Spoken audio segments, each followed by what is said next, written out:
We have 4 new meditations on hightimelinebooks.com that can help you in your high timeline journey. Jump into prosperity with the Quantum Jumping Meditation from Burt Goldman and get all 3 of the prosperity meditations for the price of 2 with the bundle, all on hightimelinebooks.com. Hey, it's Hump Day already, December 4th on the Fun Astrology Podcast. Thomas Miller, thank you for jumping in here. We're going to talk about a little bit more on those things that are going on today. And then I've got a little teaser for you for what we're going to do tomorrow. Stand by for that. So let me give you the rundown for today. We talked about this yesterday, but let's just put it in chronological order. 5:15 Eastern, everything will be Eastern. Mercury in Sagittarius is opposite Jupiter in Gemini. Now, what's wrong with that picture? Well, nothing's wrong. Everything's okay just as it is. But Mercury rules Gemini, where Jupiter is, and Jupiter rules Sagittarius, where Mercury is. If you prefer astro speak, they call it mutual reception. In other words, 2 planets are in each other's home turf. And home turf is not a Hellenistic astrology term. They call it domicile. But right? Home turf, front yard, get off my grass, that kind of thing. But if you think about it, with 2 planets in each other's signs, there's kind of this pact, this agreement. But when they directly oppose, it could actually pivot and become supportive energy of each other's, not only positions of where they are, but also support of the other sign. Now, in my natal chart, I have Mercury in Sagittarius. But I also had Jupiter in Sagittarius. So after I learned how to basically synthesize astrology, which we teach in the Fun Astrology 101 course, lay it out so you can too. But what I understood was with Mercury in Sagittarius, I have to be careful what I say. Because if it is misunderstood, the misunderstanding will be bigger probably than for most. I mean, I don't know how you categorize that. But like I can be really misunderstood, Jupiter. So with this opposition today, that's one thing to keep in mind, is just realize I could be careful with my conversation today. And also be direct, because both of these, the planet of communication and the planet of amplification, exaggeration, are in communicative positions. Travel is also on the spotlight today because Sagittarius is all about travel, right? So it is, I mean, this is really, I didn't expect to spend so much time on this, but it really is kind of a gnarly little opposition from a be careful perspective, and the 2 could be working together. So if you see a window of opportunity, jump on it.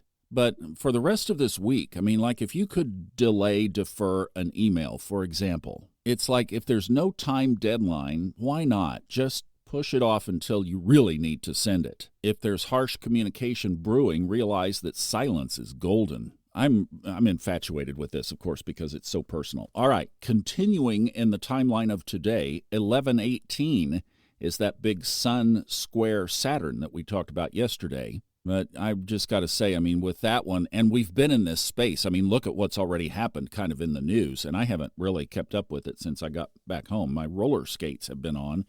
But in the collective, I wouldn't be surprised if there are some wonky headlines out there. Some of you all may know better than I. I've got other stuff to do right now than look at that. But yeah, that could reflect, and the fact that we are building, like getting really close now to the Mars retrograde Friday evening. Well, in Friday afternoon, if you're out here in the caboose time zone. Now, the next thing today is Venus sextiling Neptune. That's at 1:51 this afternoon. And we could go on another 10 minutes on that, but we covered it pretty well yesterday. Now, the one that I wanted to build up to, here it is, 6:34 this evening, is that last aspect of the moon, which is favorable. That's why Kristin's calendar is green today.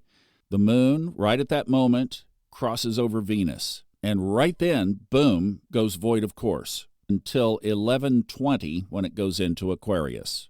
Now, last week we talked about keeping our eye on the moon, on these very aspects. So the calendar that's on Fun Astrology, Kristin did a great job modifying it. It's funastrology.com/moon. You can download it from there, but you'll notice the challenging aspect days are now labeled in red, and the positive ones are in green, this one being green. And it's that wonderful conjunction with Venus, which we talked about yesterday is so close to Neptune. In fact, it conjoins Neptune on Saturday morning, and then Neptune on Saturday afternoon goes direct from its retrograde. If you like tuning into your spiritual antenna, boy, the rest of this week and weekend are for us. So I got excited about it yesterday. I'm excited about it again. I love this moon today. It has love, it has harmony and balance, it has affection, it has all things beautiful, and it has the big spiritual antenna to the home office. There are two places where intuition show up in the chart, the moon and Neptune.